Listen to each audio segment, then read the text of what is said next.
예, 오늘 저는 종료주를 맞이하여서 6월절에 있었던 마지막 6월절에 있었던 그 예수님의 6월절 준비에 대해서 함께 살펴보려고 합니다. 6월절은요 말 그대로 패스오버 데이입니다. 즉 넘어간다, 넘어갔다 이런 뜻을 가지고 있어요. 무엇을 넘어갔다는 것이죠?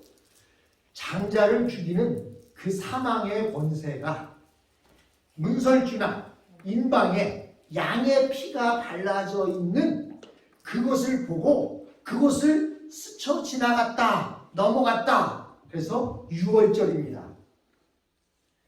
이 6월절의 주인공이 누구죠?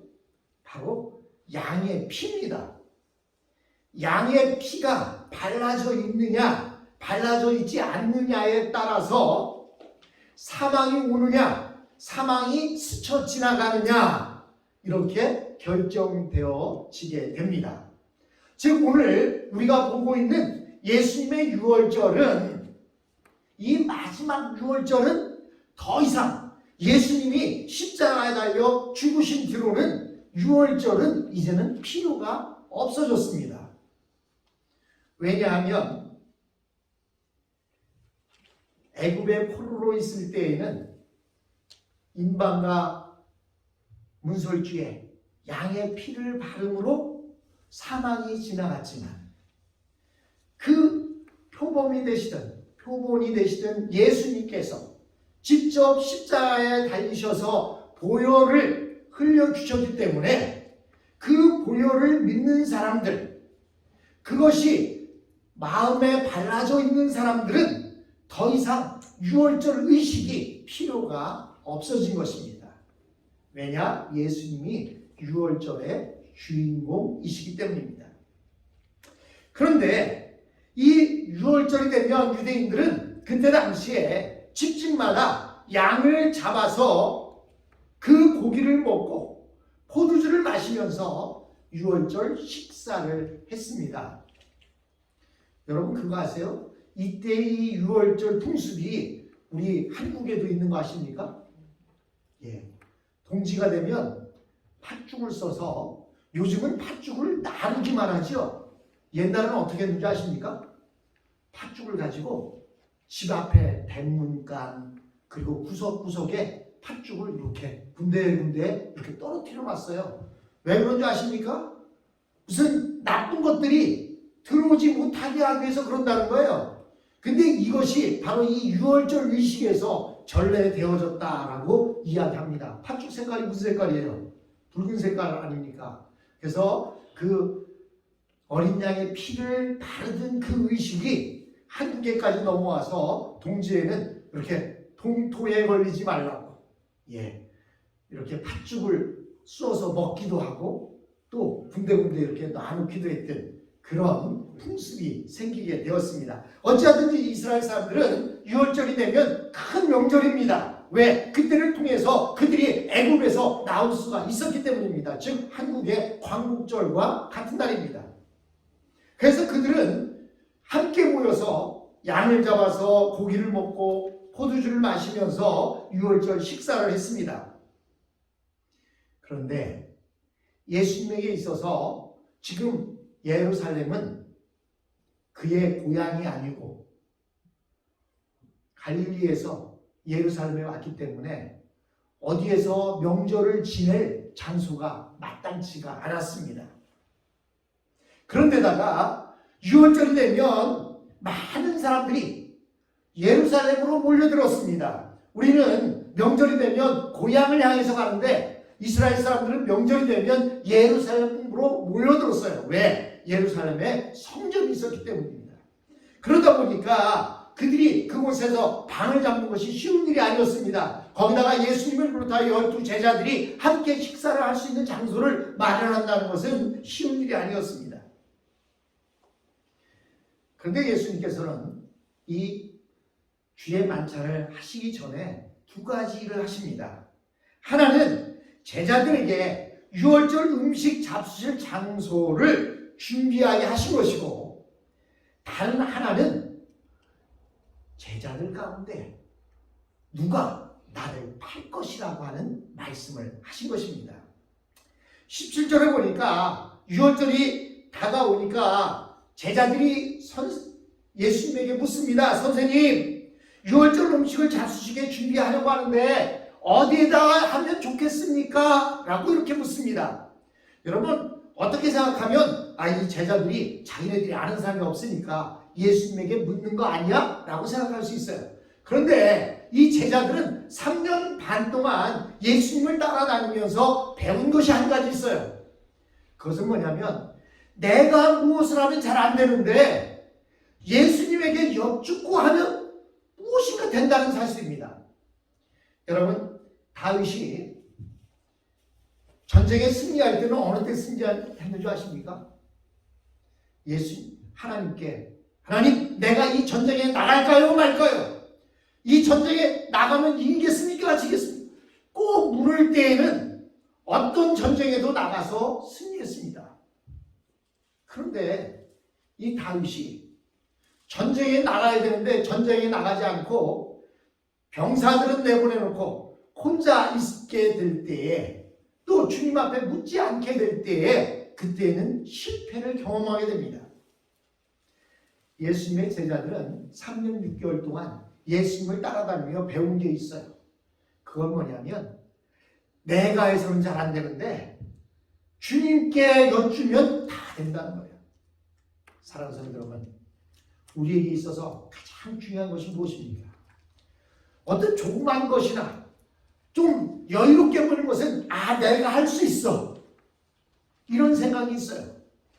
여러분, 여호수아와 이스라엘 백성들이 요단강을 건너서 난공불락과 같은 여리고성을 만났을 때는 어떻게 했습니까? 그들이 여호와 하나님 앞에 물었습니다. 하나님, 어떻게 할까요? 그랬더니 하나님께서는 언약궤를 앞세우고 하루에 한 바퀴씩 도는 거예요. 그리고 마지막 날은 7바퀴 돌라는 겁니다. 그들은 그 주님의 명령에 순종해서 그렇게 했더니 여리고성이 싸워보지도 않고 우르르 무너져서 승리를 쟁취했습니다.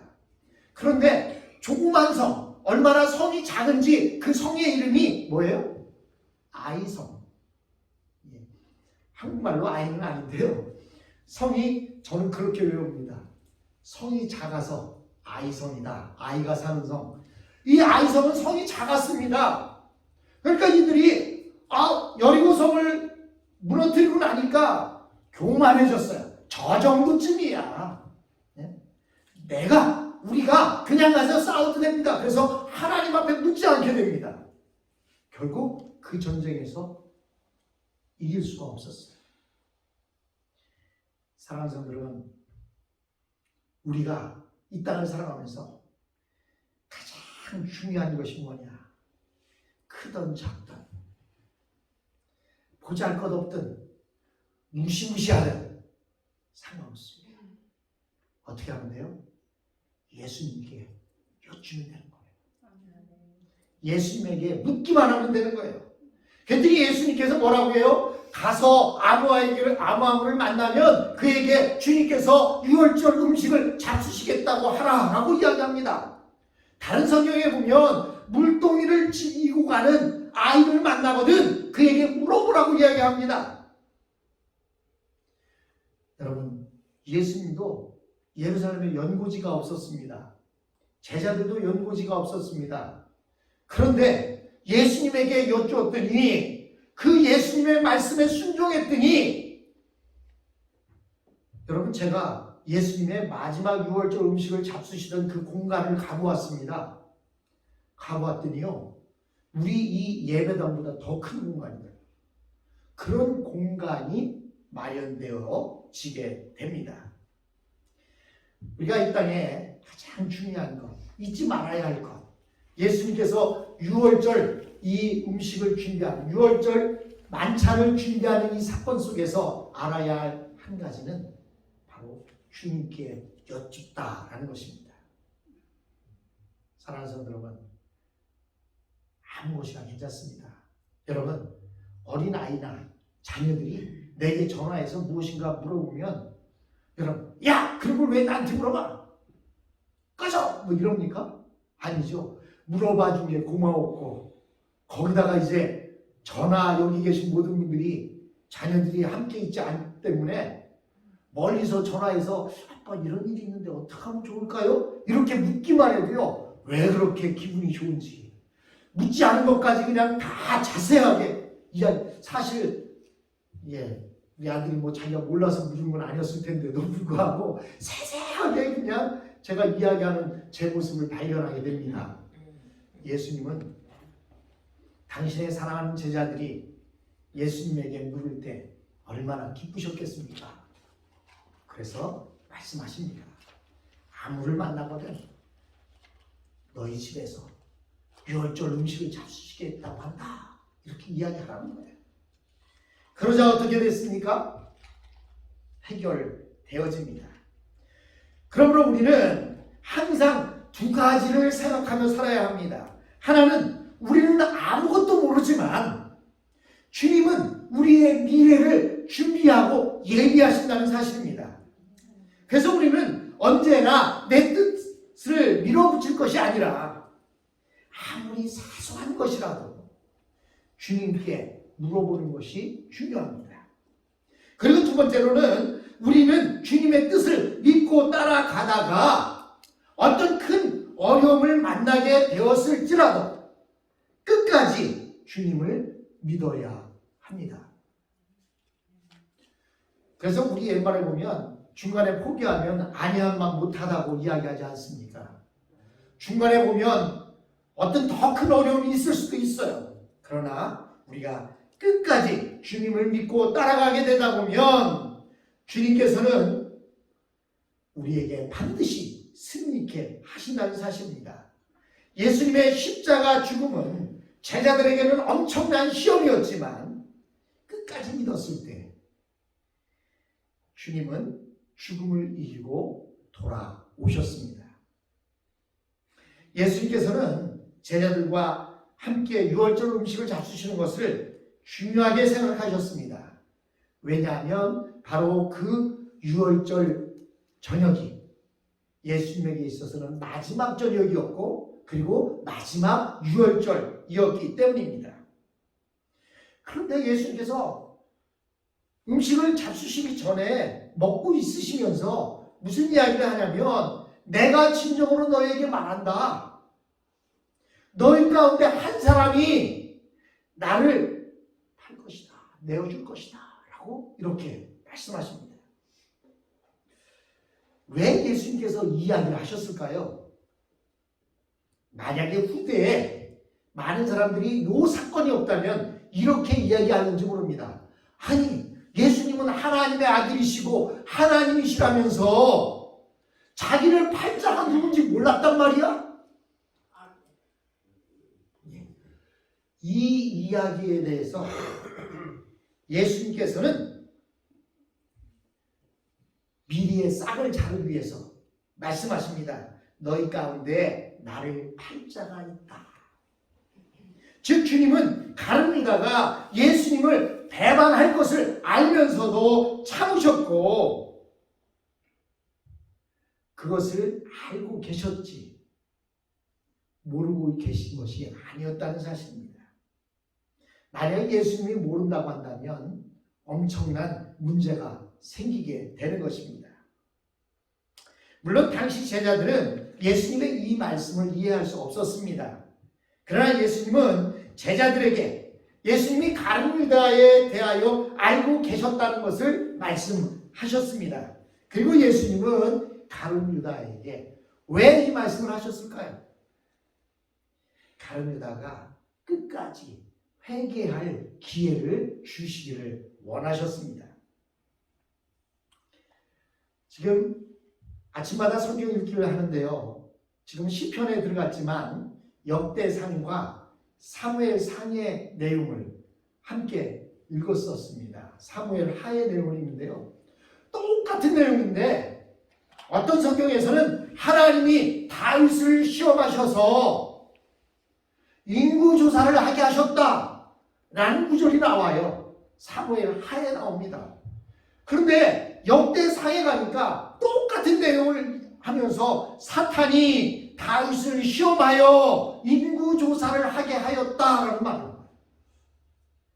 제가 그 성경을 읽으면서 계속 읽을 때마다 별 생각 없이 읽었는데 이 연대기 성경으로 비교하면서 읽다 보니까 아니 똑같은 내용인데 다윗의 인구조사에 대해서 말씀하시면서 왜 사무엘 하에서는 하나님이 다윗을 시험했다고 말하고 역대상에서는 사탄이 다윗을 시험했다고 말하나 이게 뭐가 문제가 있는 것이 아니야? 예. 근데 똑같은 내용이더라고요. 모든 이 우주에서 일어나는 사건은 하나님의 사건입니다. 그래서 하나님의 시각으로 볼 때 인구조사를 하는 다윗을 하나님께서 시험하였다. 다윗을 시험해서 인구조사를 하게 하였다. 그런데 하나님이 누구를 통해서? 사탄을 통해서 하셨다. 이런 내용입니다. 넓은 의미에서 이 모든 포괄적인 것은 하나님이 하신 일이고 그것을 사탄이 시험했다는 것입니다. 성경에 보면 이런 많은 사건들이 등장합니다. 예수님께서 왜 가룟 유다에게 나와 함께 그릇에 손을 넣는 바로 그 자가 나를 팔 것이다. 또 가룟 유다가 예수님에게 묻습니다. 저는 아니지요? 예. 그때 예수님이 뭐라고 말씀하셔요? 예. 그게 바로 너라는 거예요. 여러분, 예수님께서는 끝까지 사랑하시고 끝까지 돌아오기를 원하십니다. 예수님은 자신을 팔 가룟 유다, 물론 당신은 하나님의 뜻에 의해서 누군가에 의해서 팔려서 십자가에 달려 돌아가셔야 하지만 그 일에 저와 여러분이 쓰임받아서는 안 된다는 거예요. 예수님이 그게 바로 너야 라고 이야기할 때 우리는 어떻게 해야 돼요? 아니에요 주님, 저는 그 일을 못합니다 하고 주님 앞에 제가 잘못된 생각을 갖고 있었습니다. 제가 잠깐 실수했습니다. 제가 잠깐 다른 시험이 들어서 그런 것을 품고 있었습니다. 주님 용서해 주십시오. 회개해야 합니다. 그런데 가룟 유다는 회개한 것이 아니라 들킨 것 같은 분한 마음을 가지고 달려가는 거예요.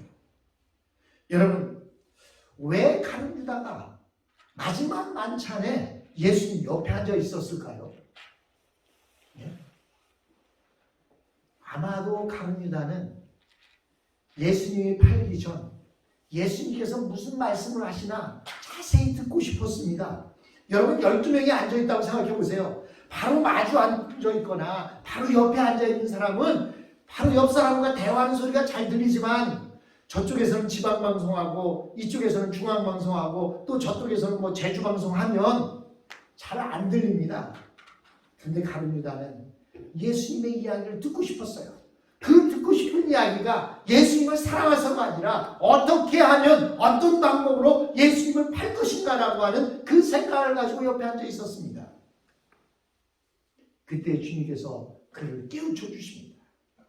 그게 바로 너야. 나를 팔 자가 바로 너야. 가룟 유다는 회개하지 않았습니다. 회개하지 않는 사람은 구원받을 자격이 없습니다. 그러면 왜 가룟 유다가 회개하지 않았을까요? 당신이 예수님을 적극적으로 따라다녔습니다. 3년 6개월 동안 가까이서 따라다녔고 열심을 냈습니다. 얼마나 그가 열심을 냈고 수에 밟았는지 가룟 유다에게 그들의 재정을 맡기기까지 했습니다. 그런데 이 가룟 유다가 보니까 자신은 예수 그리스도가 유대인의 왕으로 이 이스라엘을 로마로부터 해방시켜주고 왕이 될 줄 알았는데 너무나 멍청한 거예요. 너무나 바보 같은 거예요. 여러분, 세상 사람들이 우리 그리스도인들을 보면 너무나 바보 같습니다. 남들은 일주일 동안 열심히 일하고 토요일 날은 집에서 푹 쉬는데 일주일 열심히 일해놓고 또 주일에 교회 가서 또 열심히 일합니다. 예배드립니다. 또 그냥 시간만 나면 기도하러 가고요, 북미하고요, 전도하러 다니고요, 성경 공부하고요. 세상 사람들이 보면 멍청해 보입니다. 바보 같습니다. 왜 인생을 저렇게 살아? 애써 버는 돈을 거기다 뭐하러 저렇게 교회까지 갖다 줘? 나 쓰기도 바빠 죽겠는데. 세상 사람들이 보면 예수 믿는 사람들이 멍청해 보입니다. 가룟유다가 예수를 보았더니 그런 거예요. 예수님은 왕이 될 상을 가지고 있는데 왕되기를 포기한 것 같아 보였습니다. 그래서 가룟유다는 예수님을 저버릴 수밖에 없었던 것입니다. 사랑하는 성도 여러분, 오늘 본문을 통해서 우리가 알 수 있는 것은 무엇입니까? 첫째는 오직 믿음입니다. 오직 믿음. 예수님을 붙잡으십시오. 예수님만 잡으면 모든 문제는 해결되어집니다. 큰 문제든 작은 문제든 내가 하려고 하지 마십시오.